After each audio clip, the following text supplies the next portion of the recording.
اعوذ باللہ من الشیطان الرجیم بسم اللہ الرحمن الرحیم.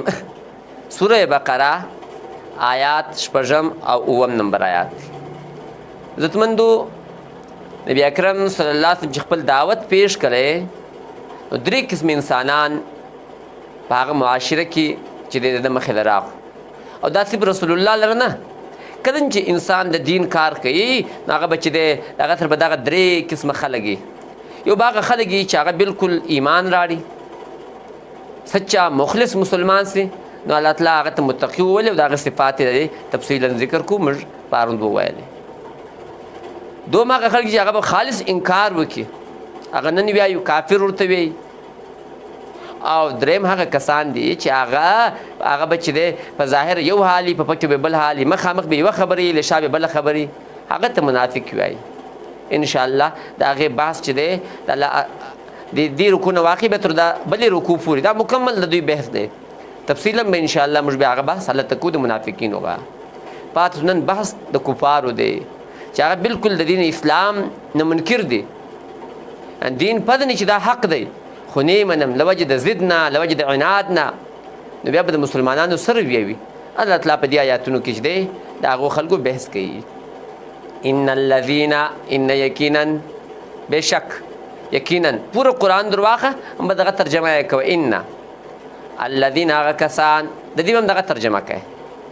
دا بیا د درشمې ورځ به انشاءالله د ګرامر باقاعده کلاس اخلم، بس دا الذین تر اخره پورې ده دغه ترجمه یې کوه. ان یقینا الذین هغه کسان کفرو چې دوی کفر کړی دی، سواء برابر خبره ده علیهم په دوی باندې، انذرتهم کته دوی وویرې رسول الله صلی الله علیه وسلم، ام لم تنذرهم کته دوی نه وویرې لا یؤمنون دوی ایمان نه راړي. ولې نبی اکرم صلی الله علیه وسلم 14 کاله دې خلکو ته په مکه کې دعوت ورکړي، بیا هم د رسول الله یو پریشاني وه چې دا خلکو ایمان نه راړي. نو الله ورته فرمایي چې ای د الله رسوله تا خو خپل وس وکړي، تا دین ورسولی، خو لیکن دا خلک د ایمان د دې وجې نه راړي چې دوی نه دي خبر یا دوی نه پوهېږي، د دوی د ایمان نه راوړو د وجه هغه د دین سره بغض دی، هغه حسد دی، هغه عناد دی. نو ځکه الله ورته فرمایي چې رسول الله ته اوس نوي خلک دین هغو خلکو ته ورسوي چې هغو ته رسېدلی نه دی. کفارو په مکه کې خو تا ډېر محنت وکړي، نو ځکه الله ورته فرمایي انذرتهم که ته دوی وویرې ام لم تنذرهم که ته دوی نه وویرې لا یؤمنون دوی ایمان نه راړي. ختم الله مهر لګولی دی الله تعالی علی قلوبهم د دوی په زړونو باندې.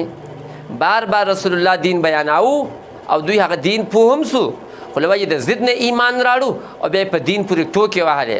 بیا به انشاءالله د رسول الله سیرت چې موږ شروع کړو بیا به زه تا ته وښایم چې د کفار د مشرکین مکه د رسول الله سره کومه رویه وه. نو آخر الله تعالی ختم الله علی قلوبهم مهر ولګولی الله تعالی د دوی په زړونو باندې، وعلى سمعهم او د دوی په غوږونو باندې.